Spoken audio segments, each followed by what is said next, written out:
amadas hermanas. Siempre esperando sus aportes, su llamada al 543-1893 para que usted pueda plantear también, no solamente puede hacernos preguntas, ¿no es así? Para poder nosotros profundizar mucho más eh, las enseñanzas. Bien. Eh, a mí me gustaría, pastor, también que, A ver, como usted está enseñando un tema muy importante, me gustaría también, ¿por qué hoy nuestras propias iglesias, porque nuestras propias iglesias no enfocan como usted está enfocando la escritura? ¿Por qué casi todas, por no decir todas las denominaciones, hablan de un Espíritu Santo liberador, liberador al pobre? Por qué no se toma desde esa perspectiva las enseñanzas que hoy se dan? ya, mira, una cosa que yo veo en muchas iglesias sobre la unción, ¿no? O sea, yo veo iglesias grandes, ¿no? Especialmente se ven las iglesias grandes. Se cree que la presencia del Espíritu Santo es una presencia mística, Mística. ¿no? Mm. Ahí están adorando a Dios, ¿no es así? Están con la música, entran como una especie de trance y dicen, oh, el Espíritu de Dios está aquí, el Espíritu de Dios se está moviendo La entre presencia. nosotros, ¿no es así? Así, la Yo presencia. he escuchado bastantes veces y me parece medio raro ese tipo de experiencias místicas. Yo no critico así rotundamente. Yo creo que puede haber momentos en eso, ¿no? Yo creo que el Espíritu de Dios es un espíritu que también nos puede llevar a la parte emotiva, porque las personas son emotivas y la emoción es parte constitutiva de nuestro ser. Así es. Entonces no somos pues robots. Entonces yo creo que el Espíritu también va a tocar nuestras fibras emocionales, ¿no es así? Pero yo creo que vivir en ese mundo como una especie de burbuja espiritual, solamente dentro de la iglesia, solamente en el culto, y cuando vas a salir del culto se acabó la burbuja. Claro, pero es que también ahí no hay una responsabilidad social, ¿no? Claro, pues eso es lo que yo me extraña, porque si uno siente la presencia del Espíritu de Dios, el Espíritu de Dios, así como a Jesús lo impele al desierto, ¿no es así? Lo lleva, entonces el Espíritu de Dios, si tenemos nosotros el Espíritu de Dios nos debe impulsar, nos debe llevar hacia llevar el Evangelio del reino de Dios, que es un evangelio de liberación, hacia esas personas. Llevar el Evangelio de la liberación, llevar ese Evangelio de libertad hacia esas personas, diciendo que el reino de Dios sí ya está acercándose, ¿no es así? O sea, tener simplemente, tener la compasión, pues se supone que el Espíritu de Dios, el fruto del Espíritu de Dios es el amor. O sea, el Espíritu de Dios nos debe llevar hacia la compasión de las personas. Por ejemplo, cuando Jesús vio a la viuda, dice que le dolió las entrañas al ver a esa mujer en ese estado. Entonces Jesús, al dolerse, ahí está el Espíritu de Dios actuando en Jesús. Al dolerse Jesús de esa persona, va donde la viuda y le dice, no llores. Y no solamente le dice no llores, sino que hace algo para remediar esa situación. Entonces, la iglesia, si está investida del Espíritu Santo, debe tener eso mismo, la misma ética de Jesús. Debe ser muy compasivo con la gente que más sufre. Es una iglesia llena del Espíritu Santo. Es una iglesia que tiene esas características. Es una iglesia que no va a estar pues metida en las cuatro patas de la pared, solamente la unción del Espíritu Santo solamente es en el culto.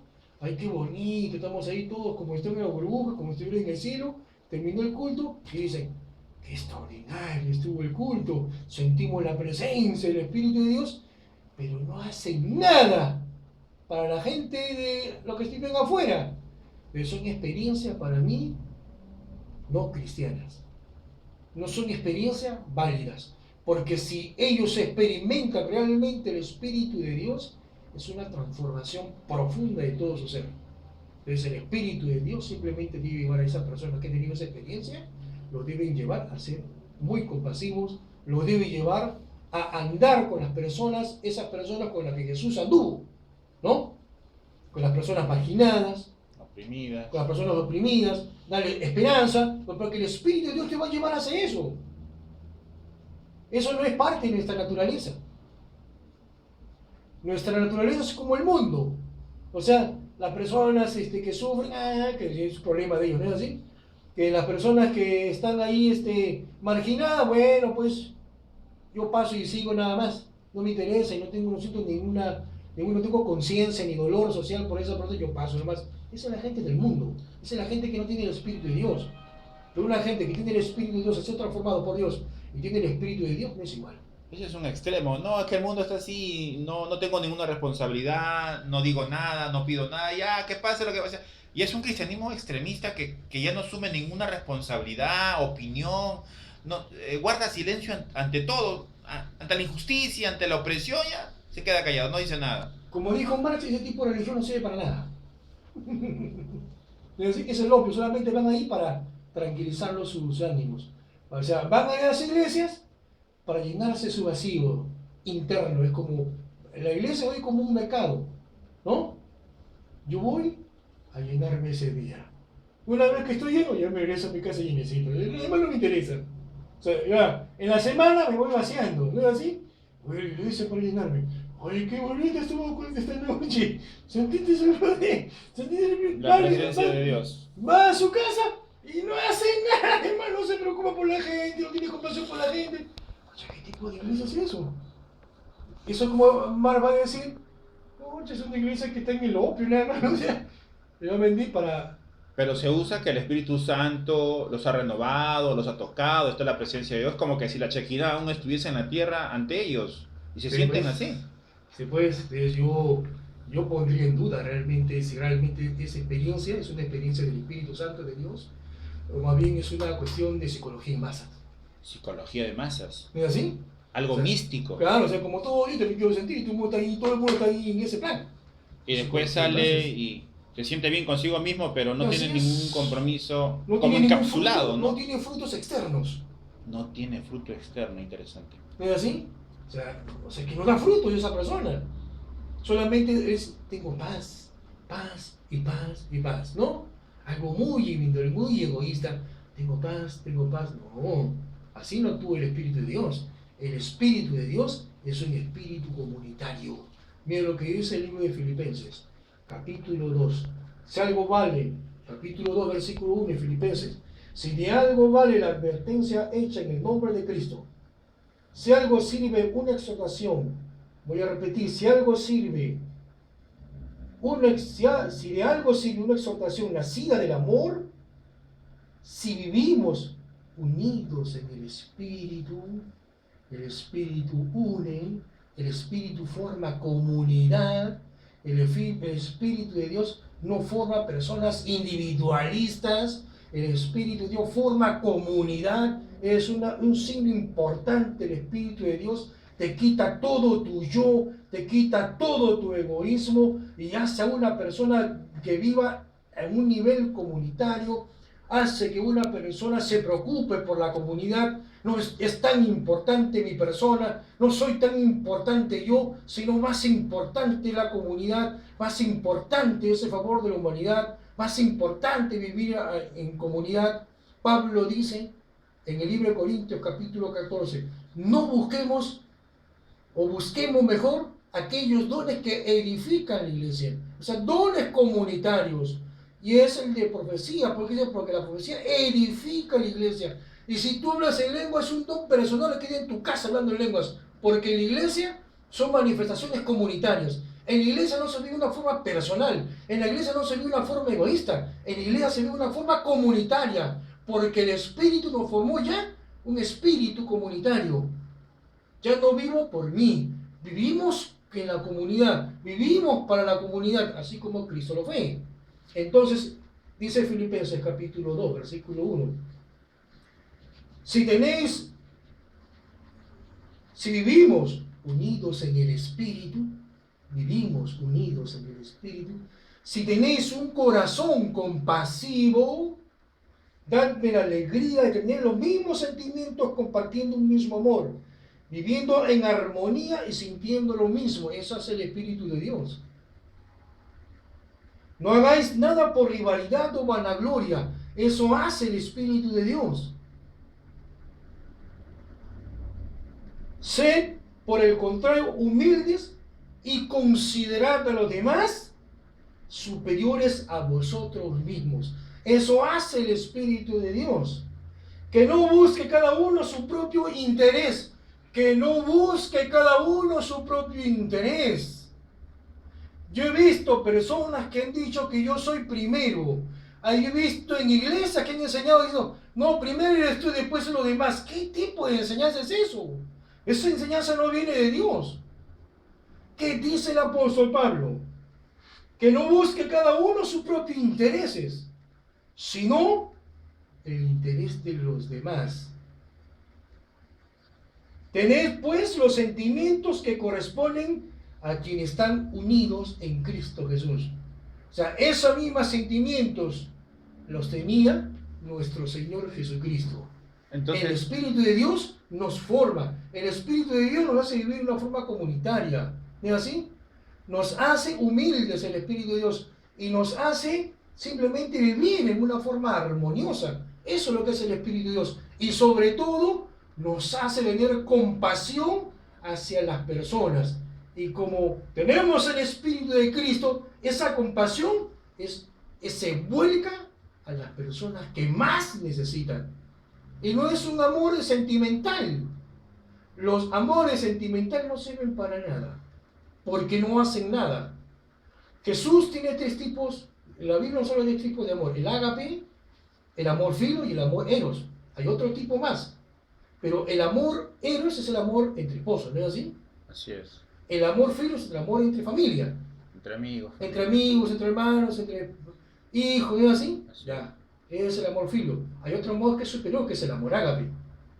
El amor ágape no quiere decir que tú sientas algo por esa persona.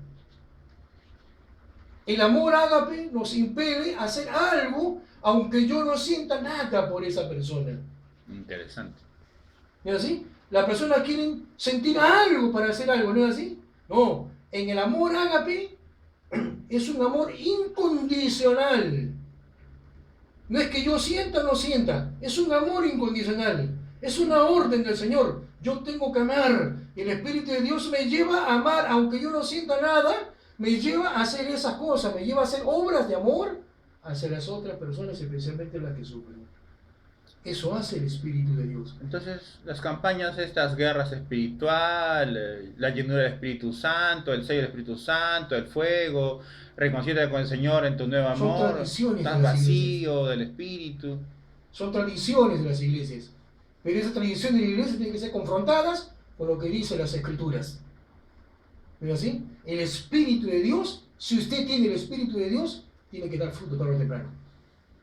Si no tiene el Espíritu de Dios, no da ningún fruto. Solamente es una religiosidad, solamente es así como los gnósticos, ¿no es así? Es algo interno, es conocer a Dios, soy yo, no, es una cuestión. Eso no es ese no es el verdadero seguimiento de Jesús.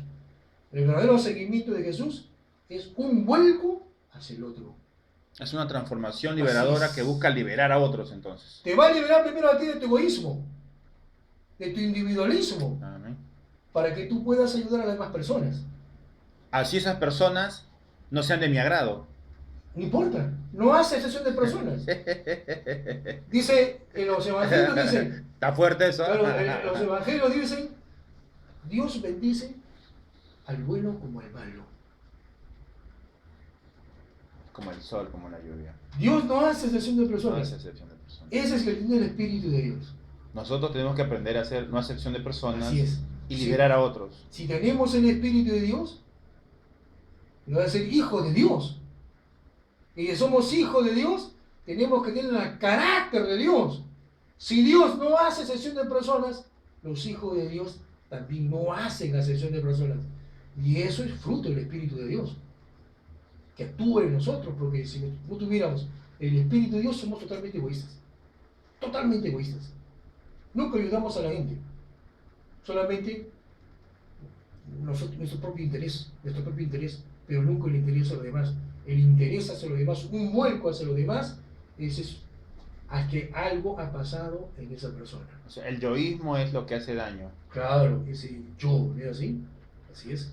El Señor me parece raro que las iglesias aman tanto el Espíritu de Dios pero no hay fruto hacia afuera. No hay compasión, no hay misericordia.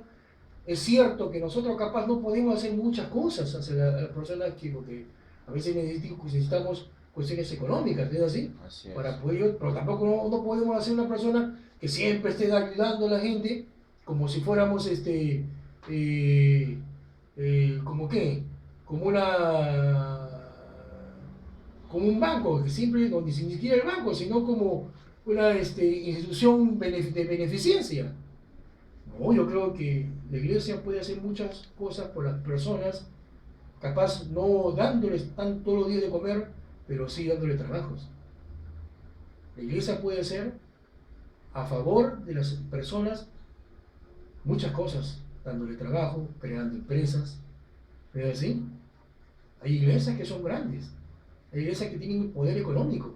Esas iglesias pueden hacer empresas y a través de esas empresas pueden ayudar a muchas personas que necesitan trabajar y ganar bien.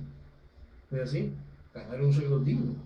O sea, no solamente es una cuestión de, de predicar a ellos el Evangelio, sino que también llevarle propuestas liberadoras. Mira, tú necesitas esto, no tienes dinero. Bueno, ¿qué te parece si hacemos un negocio, algo así, ¿no es así? Una empresa, ¿no? ¿Qué te parece? Y nos reunimos, tal, tal. Y a la iglesia puede ayudar en esa cuestión, ¿no? O sea, tendríamos que ver entonces la obra del Espíritu Santo en lo que el cristiano, la persona con el Espíritu, realmente cómo está liberando a otras personas, en Claro, qué lo está liberando. Un ejemplo claro, sería de repente en una empresa. claro. Dar un buen empleo a las personas, formar nuevas empresas para captar a personas que realmente necesitan, ¿no es así? De esa forma, ayudar a la gente, es una forma de ayudar a la gente de su miseria, de su situación en que viven, y no estar tampoco dándole pues viaja todos los días, así no aprende tampoco nada. Ajá.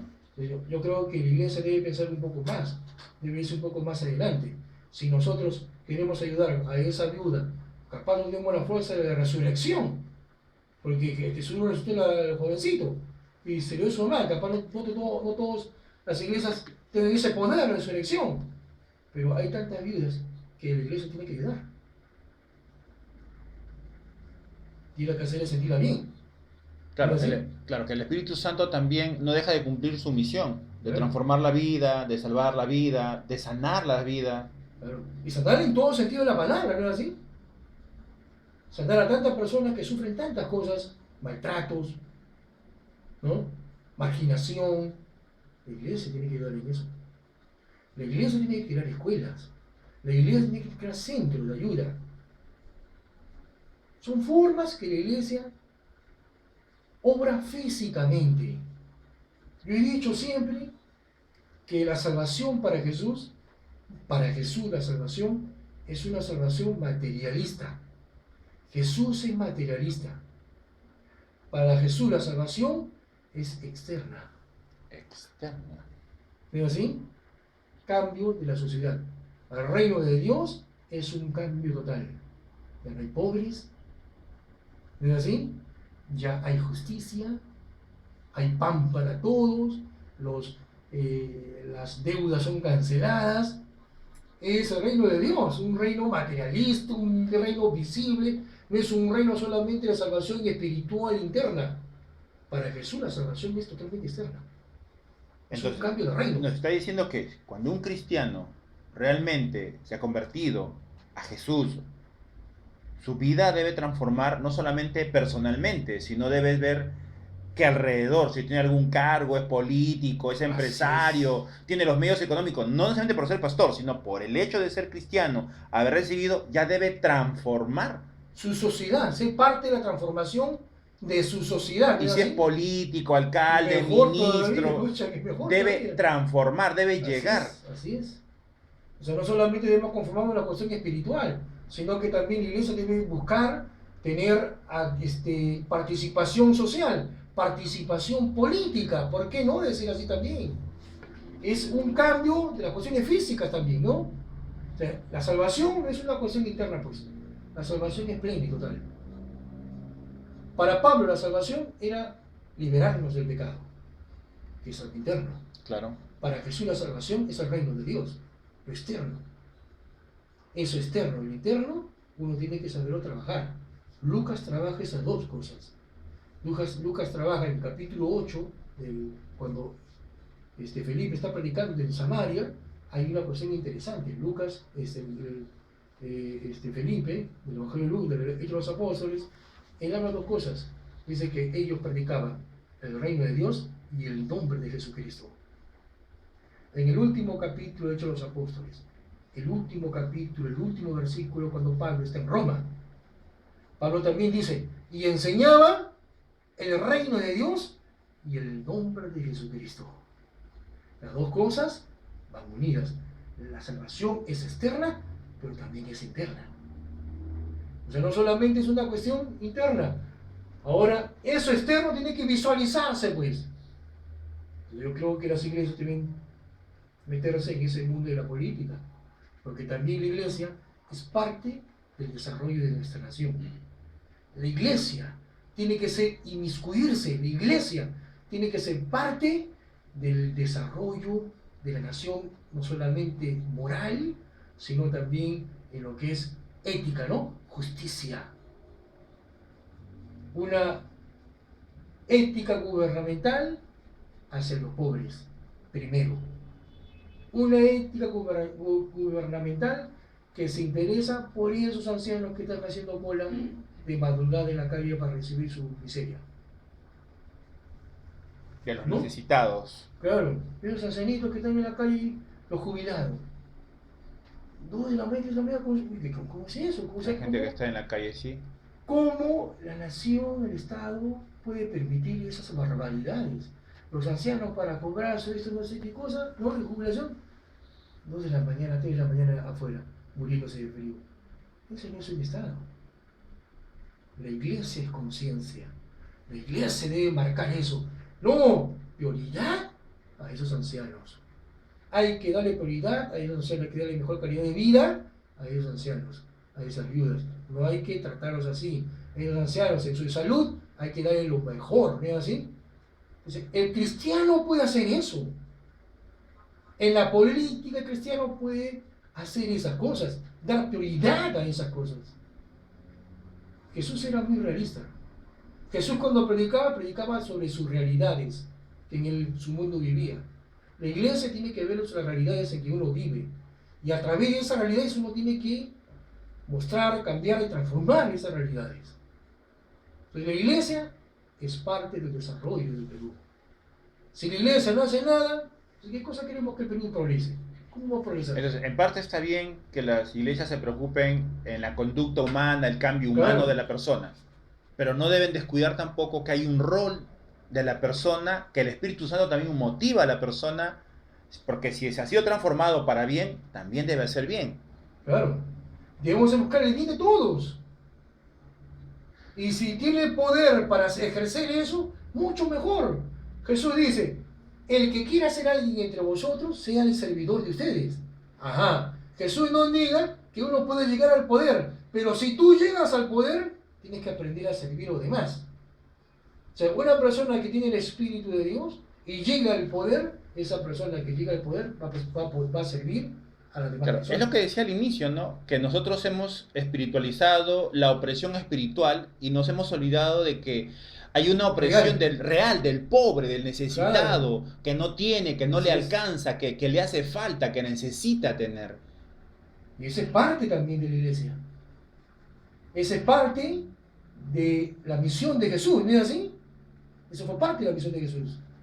Pero también es parte de la misión de la iglesia, pues. Entonces nosotros, no debemos descuidar esas cosas. Entonces, no solamente las iglesias, pues también muchas veces hemos recibido ese tipo de enseñanza que solo nos hemos de dedicar a la iglesia, al discipulado, comparte, tráelo a Cristo, y ahí quedó todo. No hay la otra enseñanza. Una vez que te conviertas, que crezcas, que sabes que también alcanza a otros, pero también que los otros puedan involucrarse en un rol activo social, en su profesión, en su carrera, en su trabajo, en su barrio, en el colegio, en la universidad, en todo lugar siempre hay necesidades por qué decir, por qué ver. Así es. Bueno, no sé, pastor, parece que el tiempo corrió, pero entonces el Espíritu Santo... Pero hemos dejado cosas ya. 105.1. ¿No es así? O sea, la mayoría de las personas ya han escuchado